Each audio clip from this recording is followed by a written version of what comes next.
Oke, nah sekarang di akuntansi TKDD itu terkait dengan akuntansinya sendiri, kita belajar di sini ya. Jadi kalau dari dulu itu kita ada belajar terkait utang, terkait hibah, terkait dengan investasi pemerintah gitu kan. Di pertemuan sebelumnya ada BA 9901 sampai dengan 99. Nah, sekarang kita lebih ke BA 9905 ke TKDD-nya yang dikelola oleh DJPK, Direktorat Jenderal Perimbangan Keuangan. Nah, sekilas refresh saja, nanti semua LK-LK ini dari LK dari TKDD, investasi, utang, dan lain sebagainya itu akan dikonsolidasiin sama DJPB. Nah, di sini, jadi transfer ke daerah dan dana desa itu sendiri terbagi ke daerah dan juga dana desa. Untuk ke daerah, itu ada dana perimbangan, dana insentif daerah, dan juga dana otsus dan keistimewaan. Otsus ini tadi otonomi khusus untuk Aceh dan Papua. Kalau keistimewaan itu untuk Yogyakarta. Sedangkan insentif ini untuk tadi kalau misalnya ada yang berprestasi gitu, Pemda berprestasi gitu contohnya. Sedangkan dana perimbangan, namanya aja perimbangan. Ini dia untuk menyeimbangkan gitu, biar nggak ada kesenjangan antar satu daerah dan daerah lainnya. Jadi biar diharapkan antar satu daerah dan daerah lainnya itu dapat merata gitu ya, merata ekonominya, pembangunan dan sebagainya. Nanti di sini itu terbagi dua, ada DTK, dana transfer khusus, dan juga DTU, dana transfer umum. Next, di sini aja deh. Nah, di sini dana perimbangan ini terbagi lagi ada DTU dan DTK. DTU ini terbagi lagi dana alokasi umum dan juga dana bagi hasil. Sedangkan dana transfer khusus itu udah dikhususkan gitu. Untuk apa sih sebenarnya dana itu ditransfernya? Jadi ada yang tadi kalau misalnya ada AK fisik ini kayak pembangunan baik sekolah, rumah sakit dan sebagainya. Kalau non fisik itu misalnya tadi kayak bantuan operasional gitu kan, ataupun penyuluhan dan lain sebagainya.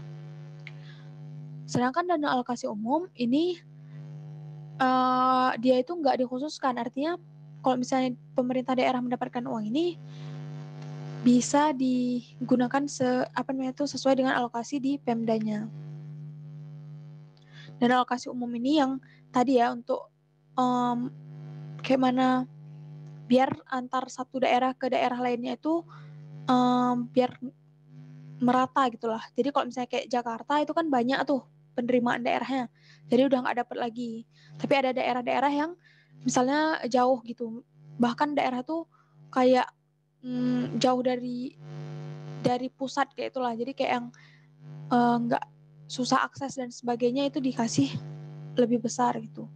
Ada juga kalau misalnya dana bagi hasil ini, kalau dana bagi hasil misalkan di pemerintah itu, pemerintah daerah ya, itu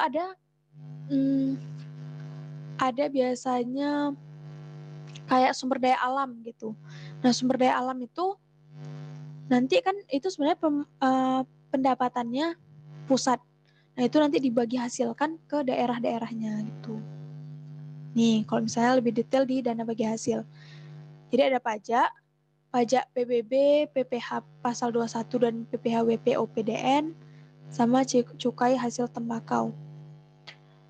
Sedangkan untuk sumber daya alamnya itu ada migas, perikanan, kehutanan, minerba, sama pinus bumi. Jadi kan kalau PBB ini ada P2 sama P3 ya, kalau teman-teman masih ingat di pelajaran pajak. Nah, kalau misalnya P2 ini yang perkotaan sama perdesaan. Kalau misalnya yang di DBH ini, dibagi hasil ini yang P3. Kalau nggak salah gitu, bisa dicek lagi. Nah, misalnya kalau misalnya sumber daya alam gimana? Itu kayak yang kita belajar di pertemuan lalu, misalnya ada migas tuh contohnya. Nanti kan hasil migas ini sendiri itu kan sebenarnya punya pemerintah pusat gitu kan. Nanti akan dibagi hasilkan gitu, ke pemerintah daerahnya. Nah, selanjutnya ruang lingkup dari SATD. Jadi untuk ruang lingkup dari SATD ini sendiri itu ada UABUN di sini, yaitu DJPB itu sebagai yang konsolidasi semua laporan keuangan yang aku bilang di awal tadi di sini. Nah, di sini. Dia DJPB ini yang konsol semua lapkeu dengan baik TKDD dan lain sebagainya. Nah, terus khusus untuk TKDD, UABUN TKDD itu dipegang oleh DJPK, Direktorat Jenderal Perimbangan Keuangan. Nah, kalau dulu-dulu itu tuh semuanya itu DJPK yang memang yang memang mengurusinya. Baik transfer DAK fisik dan dana desa, selain DAK fisik dan dana desa maupun transfer non-daper selain DAK dan dana desa. Nah, tapi mulai beberapa tahun ini itu kan diketahui nih. Jadi kayak kalau misalnya DJPK ini kan dia nggak punya instansi di bawah dia gitu kan, nggak tersebar di seluruh Indonesia. Sedangkan kalau misalnya KPPN itu kan ada di seluruh daerah gitu. Nah, jadi untuk memudahkan dalam transfer keuangan ini tadi dibantu oleh KPPN daerahnya.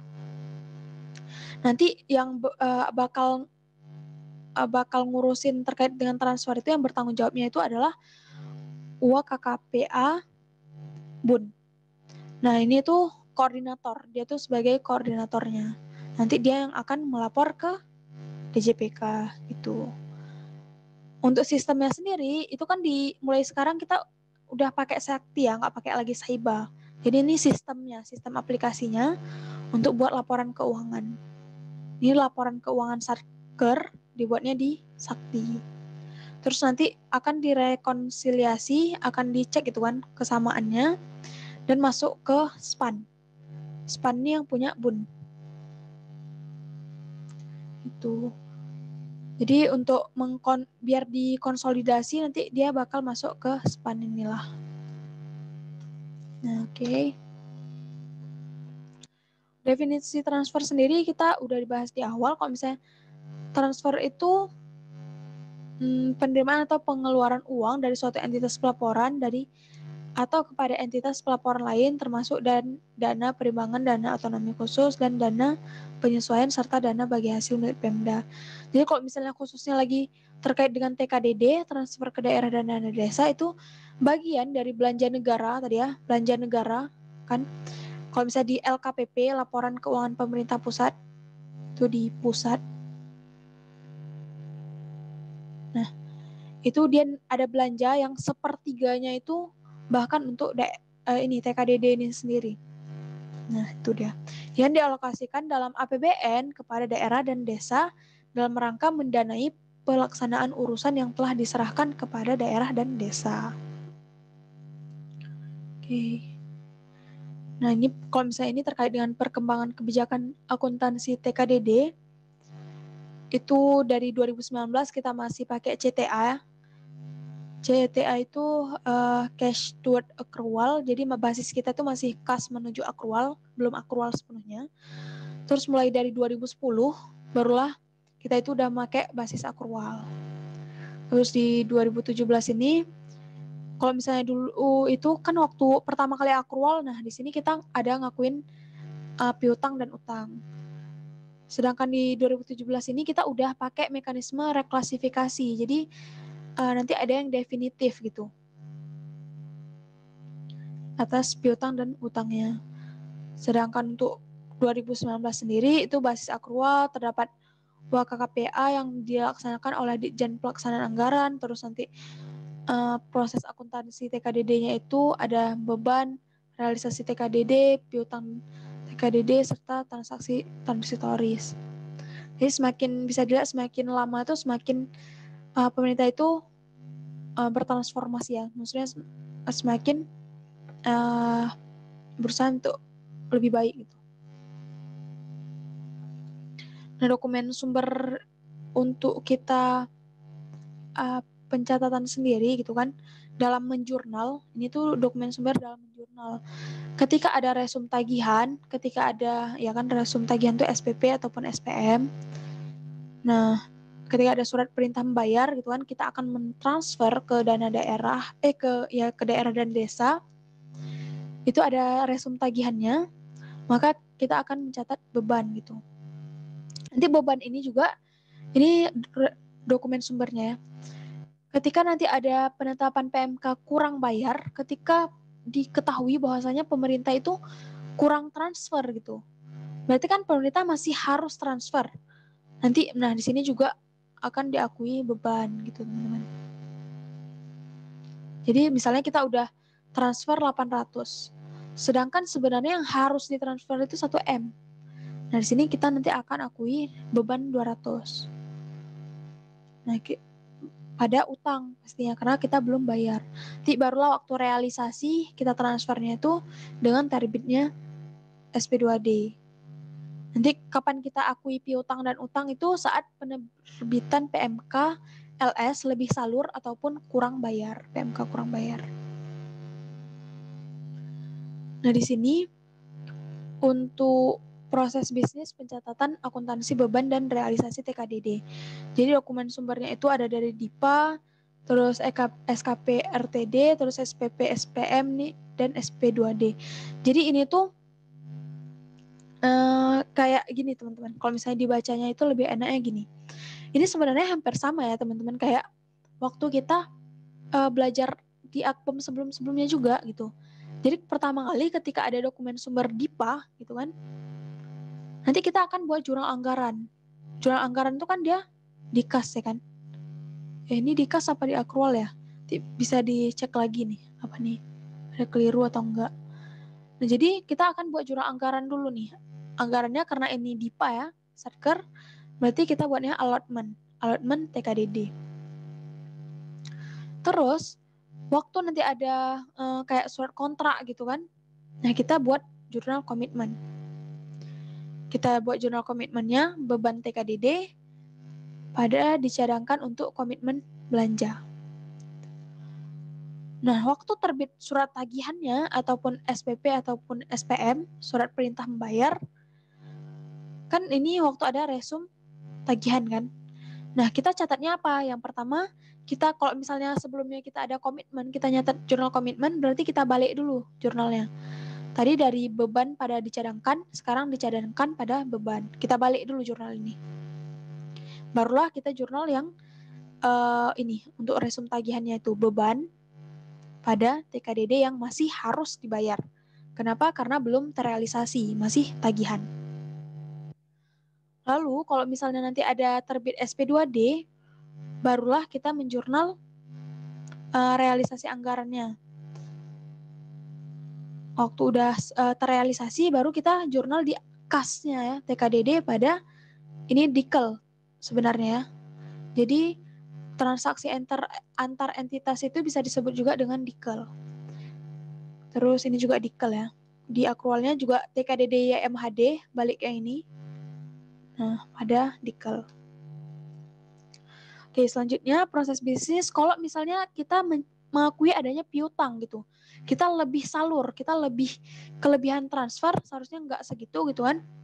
Nah itu tuh biasanya dengan adanya PMK terlebih dahulu. Jadi sebelum ada PMK, itu misalnya masih estimasi ya. Misalnya di akhir tahun itu belum ada PMK gitu, tapi kita udah ada perhitungan perkiraan alokasi dari PNBP atau pajaknya itu berapa gitu. Jadi kita udah ada estimasi kira-kira kayaknya kelebihan bayar sekian nih. Tapi belum terbit PMK. Nah, maka kita akan ngejurnal piutang TKDD estimasi gitu ya, pada beban TKDD. Tapi ketika udah terbit PMK-nya, berarti kita akan balik dulu nih jurnal yang ini tadi. Dan barulah kita buat jurnal definitifnya yang udah ditetapkannya. Piutang TKDD yang benar-benar udah jadi piutang dan beban TKDD. Kenapa bebannya di kredit? Karena kita mengakui di sini seolah-olah kayak pendapatan, seolah-olah gitu. Jadi kita tuh udah transfer, tapi transfer kita kelebihan, jadi beban kita kurangi. Nah nanti kalau misalnya PMK-nya terbit itu tapi sebelumnya nggak ada estimasi, berarti jurnal ini nggak perlu dibuat teman-teman. gitu.